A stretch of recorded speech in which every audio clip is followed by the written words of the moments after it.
Chennai super കിങ്സിൻ്റെ തല. അങ്ങനെ കേൾക്കുമ്പോൾ ചിരി വരുമെങ്കിലും അക്ഷരാർത്ഥത്തിൽ തല തന്നെയാണ് അദ്ദേഹം, മഹേന്ദ്ര സിംഗ് ധോണി. മഹേന്ദ്ര സിംഗ് ധോണി ഇത്തവണ IPL കളിക്കുന്നു എന്ന് പറയുമ്പോൾ IPL തുടങ്ങിയ 2008 മുതൽ ഏതാണ്ട് 19 സീസണുകൾ കഴിഞ്ഞു. 20ാമത്തെ സീസണാണ് ഇനി തുടങ്ങാൻ പോകുന്നത്. ഈ ആദ്യത്തെ സീസണിലും ധോണി തന്നെയായിരുന്നു സംസാര വിഷയം നമ്മുടെ. ഇപ്പോൾ 2026 അതിൻ്റെ 20ാമത്തെ സീസണിലും ധോണി തന്നെയാണ് സംസാര വിഷയം. അപ്പോൾ എന്തൊരു ഇമ്പാക്റ്റാണ് ആ കളിക്കാരന്, ആ മനുഷ്യന് ഇന്ത്യൻ ക്രിക്കറ്റിലുള്ളതെന്നൊന്ന് ആലോചിച്ചു.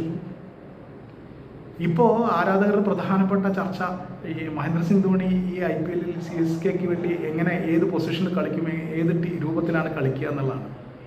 അതായത് വിക്കറ്റ് കീപ്പർ സ്പെഷ്യൽ ബാറ്ററായിട്ടാണോ, അതോ വെറും സ്പെഷ്യലിസ്റ്റ് ബാറ്ററായിട്ടാണോ, അതോ ഇമ്പാക്റ്റ് പ്ലെയറായിട്ടാണോ? ഇതാണ് ചോദ്യം. വിക്കറ്റ് കീപ്പർ ബാറ്ററാകാനുള്ള സാധ്യത തീരെ കുറവാണ്. കാരണം രാജസ്ഥാൻ റോയൽസ് വിട്ട് 18 കോടി രൂപ കൊടുത്ത് ചെന്നൈയിലേക്ക് എത്തിച്ച മലയാളി താരം സഞ്ജു സാംസൺ അവിടെ ഉള്ളത് കൊണ്ട് തന്നെ വിക്കറ്റ് കീപ്പർ സ്പെഷ്യൽ ബാറ്റർ എന്ന specialist batter plus wicket keeper എന്ന പൊസിഷനിൽ സഞ്ജു സാംസൺ ആവാനാണ് സാധ്യത. അതിൽ ഏതാണ്ട് ഉറപ്പാണ്, അതിൽ സംശയവും വേണ്ട. അങ്ങനെ വരുമ്പോൾ ധോണിയെ സ്പെഷ്യലിസ്റ്റ് ബാറ്ററായിട്ട് ഉൾപ്പെടുത്തുന്നു. നോക്കൂ, കഴിഞ്ഞ IPL അദ്ദേഹം 14 കളിയും കളിച്ചിരുന്നു. പക്ഷേ ഒട്ടുമിക്ക കളിയിലും അവസാന ഘട്ടത്തിൽ വാലറ്റത്താണ്. ഒരു ഓവറൊക്കെ പരമാവധി ഉണ്ടാവാറുള്ളൂ, ചിലപ്പോൾ 2 ഓവർ കിട്ടിയ ഭാഗ്യം. അങ്ങനെയാണ് അദ്ദേഹം കളിച്ചത്.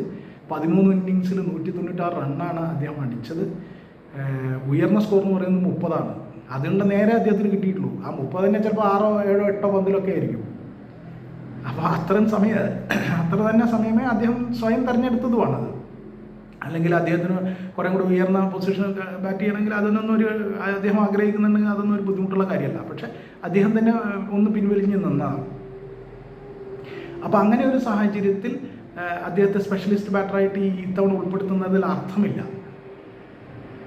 അവസാനം വരാനോ വാലറ്റത്ത് വരാനോ ഒക്കെ വേണ്ടി ഒരു സ്പെഷ്യലിസ്റ്റ് ബാറ്ററുടെ ആവശ്യമില്ല. അപ്പോൾ അതിന് പകരം ഇമ്പാക്റ്റ് പ്ലെയർ ആകാനാണ് സാധ്യത. 70% സാധ്യതയും ധോണി ഒരു ഇമ്പാക്റ്റ് പ്ലെയറായിട്ട് കളിക്കാനാണ്. അതിനുള്ള സാധ്യത വളരെ കൂടുതലാണ്. കഴിഞ്ഞ 2 സീസണിലും ചെന്നൈ പ്ലേ ഓഫിൽ പോലും എത്തിയിട്ടില്ല IPL. അത് പ്രത്യേകം ശ്രദ്ധിക്കേണ്ടതാണ്. IPL ഇത്തവണ ചെന്നൈയെ ചാമ്പ്യന്മാരാക്കുന്നതിലായിരിക്കും ധോണിയുടെയും കൂട്ടരുടെയും ശ്രദ്ധ മുഴുവൻ. കാരണം കഴിഞ്ഞ 2 സീസണിലും തീരെ മങ്ങിപ്പോയിരുന്നു ചെന്നൈ. കഴിഞ്ഞ സീസണിൽ പകുതിയിൽ വെച്ച് ഋതുരാജ് ഗെയ്ക്വാദ്, അവരുടെ ക്യാപ്റ്റനായി പുതുതായി നിയമിക്കപ്പെട്ട ഋതുരാജ് ഗെയ്ക്വാദിന് പരിക്കായതോടുകൂടി ക്യാപ്റ്റൻസിയുടെ ചുമതല കൂടി ധോണി വീണ്ടും ഏറ്റെടുത്തിരുന്നു. പക്ഷേ ഇത്തവണ ഋതുരാജ് ഗെയ്ക്വാദ് തിരിച്ചു വരുന്നുണ്ട്, അദ്ദേഹം ക്യാപ്റ്റൻസി ഏറ്റെടുക്കുന്നുണ്ട്. അപ്പോൾ ആ കാര്യത്തിൽ ഒന്നും ഒരു പ്രശ്നമില്ല. ഇദ്ദേഹം മിക്കവാറും ഒരു ഇമ്പാക്റ്റ് പ്ലെയറായി തന്നെ ആയിരിക്കും കളിക്കാൻ. എന്തായാലും ഇത് അദ്ദേഹത്തിൻ്റെ IPL ആണ്, അവസാന IPL ആണ്. ഇത് അദ്ദേഹത്തിൻ്റെ അവസാന IPL ആണ് എന്നൊരു അഭ്യൂഹം വളരെ ശക്തമാണ്. ചെന്നൈ സൂപ്പർ കിങ്സിൻ്റെ മാനേജ്മെൻറ്റ് ഒരു കാര്യം വ്യക്തമാക്കിയിട്ടുണ്ട്. അതായത് ഇത്തവണത്തെ ഹോം മാച്ചുകളിൽ, അവരുടെ ഹോം മാച്ചുകളെല്ലാം ചെപ്പോക്കിലാണ് നടക്കുന്നത്. ചെപ്പോക്കിലെ മത്സരങ്ങളിലെല്ലാം ധോണി പങ്കെടുക്കുമെന്ന് ഉറപ്പുവരുത്തുമെന്ന് മാനേജ്മെൻറ്റ് ധോണിയുടെ ആരാധകർക്ക് ഉറപ്പ് കൊടുത്തിട്ടുണ്ട്. അപ്പോൾ ആ ഉറപ്പ് എന്തായാലും പാലിക്കപ്പെടും. അത് അങ്ങനെ ഒരു ഉറപ്പ് കൊടുക്കുമ്പോൾ ആളുകൾ സംശയിക്കുന്നത് ഇത് മിക്കവാറും ധോണിയുടെ അവസാന IPL ആകും. അതുകൊണ്ടാണല്ലോ ഇങ്ങനെയൊക്കെ ഒരു തീരുമാനം ഉണ്ടാകുന്നത് എന്നതാണ്. എന്തായാലും ഇത് ധോണിയുടെ അവസാന IPL ആകുമോ? 44 വയസ്സായി അദ്ദേഹത്തിന്. അന്താരാഷ്ട്ര ക്രിക്കറ്റിൽ നിന്ന് വിരമിച്ചിട്ട് 8 വർഷമാകുന്നു. ഇപ്പോൾ ഏതാണ്ട് 8 വർഷത്തിലേക്ക് കടക്കുകയാണ്.